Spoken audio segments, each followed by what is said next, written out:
What are the absolute can't-miss experiences in Zermatt? Visiting Matterhorn Glacier Paradise? Doing the 5 Lakes Trail? Exploring the village? Guess you'll have to keep watching to find out. If we haven't met, we're Jana and Brett, Aplins in the Alps, and we help you travel Switzerland with confidence. After spending 2 weeks in Zermatt, we put our brains together to come up with this list of the top 10 activities we'd recommend to a first-time visitor. Okay, here's how this works. If you only have time for one activity, we recommend number 1 on this list. If you have more time, prioritize number 1 and number 2. So the more time you have, the more activities you can choose. But of course, we're doing this countdown style, so let's get started with number 10. On our first big trip to Zermatt, we hiked more than 50 miles in 1 week. And honestly, there was nothing better than soaking in a warm spa after being on our feet all day long.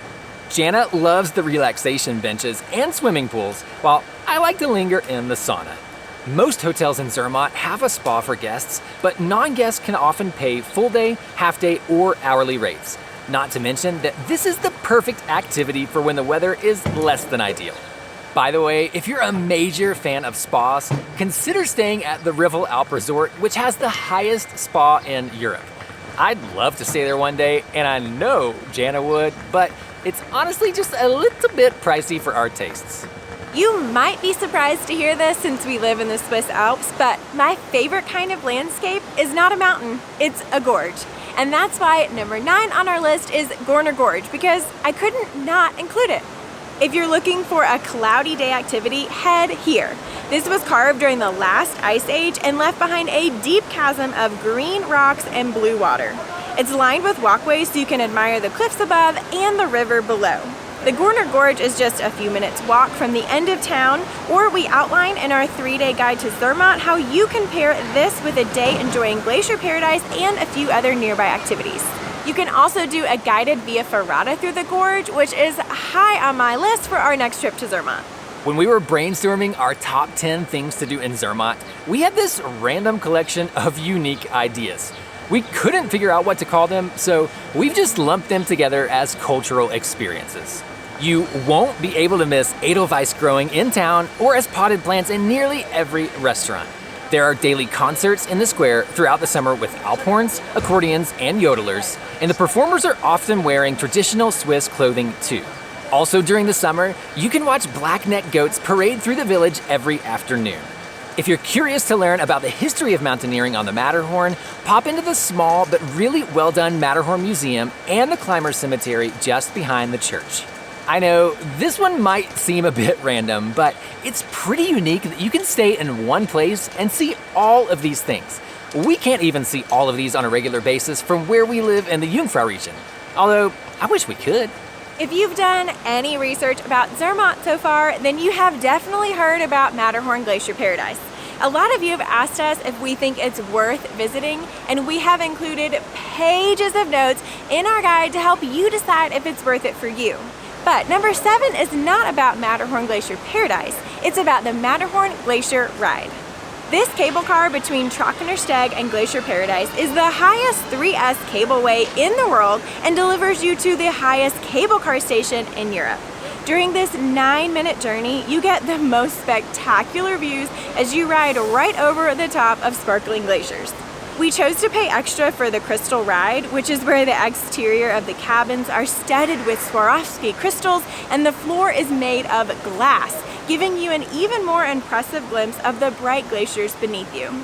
We couldn't even begin to count how many cable car rides we've taken in Switzerland, but this one was a unique experience purely because you're gliding over glaciers. However, it is pretty expensive, which is why it's ranked lower on our list. But in our opinion, it was worth the little splurge for the crystal ride and the glass floors. If I could pick only one trail to hike again in Zermatt, it would be the Ritzengrot hike, also called the Adventure Trail, listed as trail number 1 on the Zermatt hiking map. Ride up to Rothorn, the top station on the Senega-Blauherd-Rothorn line. This 3.7 kilometer, 1 hour and 15-minute trail starts by descending below the station until you reach the Ritzengrot, where we kept stopping along the way to snap pictures of the view. When you reach the trailhead split, we recommend following the Panorama Trail, which is number 9 on the Zermatt hiking map and ending in Blauherd. Hiking along an alpine ridge with dazzling views of the Matterhorn and Zermatt village below is already awesome enough. But to be honest, the trail itself was just super enjoyable. Not to mention that you'll see just a few other hikers on this trail compared with many of the others, such as the Five Lakes Trail. Although now that we've mentioned it in a few of our other videos, I have a feeling it might be gaining popularity. If you're looking for some fun in Zermatt, our #1 recommendation is the mountain carts. At first, I didn't think they'd be that cool, but then once I started riding, I could not stop smiling and laughing the entire time. You pick up a helmet and these sweet low-profile tri-wheel carts from Blauherd. Then you bounce and cruise down a gravel path to Senega. As the wind whips through your hair, you'll catch imposing views of the mighty Matterhorn and plenty of green Alps too. We stopped a few times along the way to check in on each other, and we both had huge grins on our faces, along with quite a bit of dust from the track. In our opinion, this is a relatively safe activity because the carts are so low to the ground, which really reduces your risk of tipping. However, of course, there are still risks. I suppose you could drive off the edge of the mountain, so you can't be too wild and crazy. But if these mountain carts or any of the activities we've shared so far look like fun to you, then hit that like button. It helps us know that you enjoy watching our videos and find our content helpful. Without a doubt, I know that Jana's most memorable experiences from our trips to Zermatt was petting the black-nosed sheep. They graze between Gornergrat and Riffelberg during the summer months, and you can easily hike to meet them. Surprisingly, they're super friendly and absolutely love to be pet right between their horns.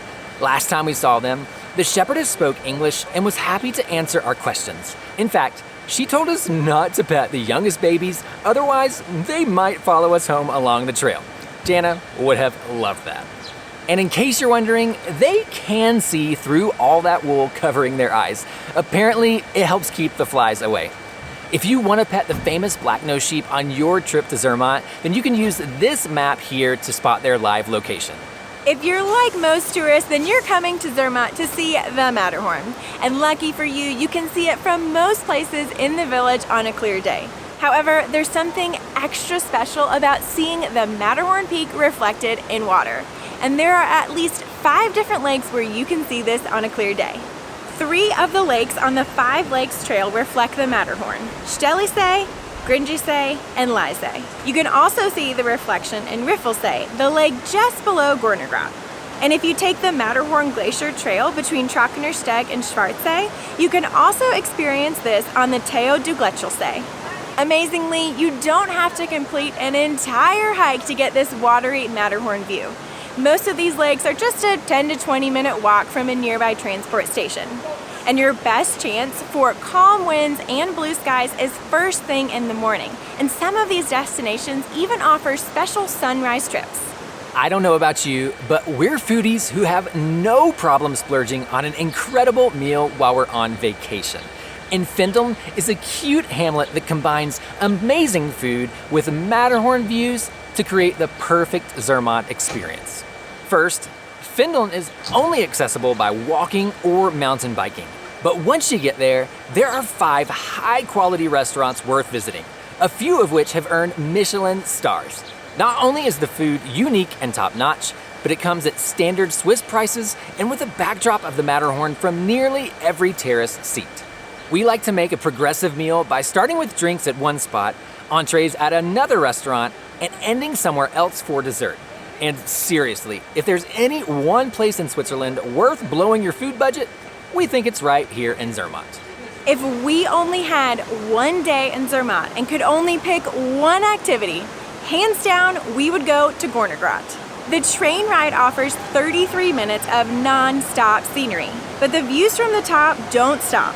In our opinion, the view from Gornergrat is even more breathtaking than the one from Glacier Paradise. To take in the 360-degree views, don't skip the short panoramic walk behind the hotel. From here, you can spy 13 different glaciers and Switzerland's highest peak. We just kept counting glaciers and peaks in every direction we looked. Not to mention that when you buy a ticket to Gornergrat, you can also experience all the intermediate stops along the way, including number 3 and number 4 from this list. So be sure to watch our ultimate guide to Gornergrat next. But something tells me you've already added at least a few of these other spots to your Zermatt itinerary too. So if you're wondering how to fit these into a few short days, or which train pass is best, or even the best restaurants to eat at, then we've got you covered with our 3-day guide to Zermatt. So check that out next, and we'll see you in Switzerland.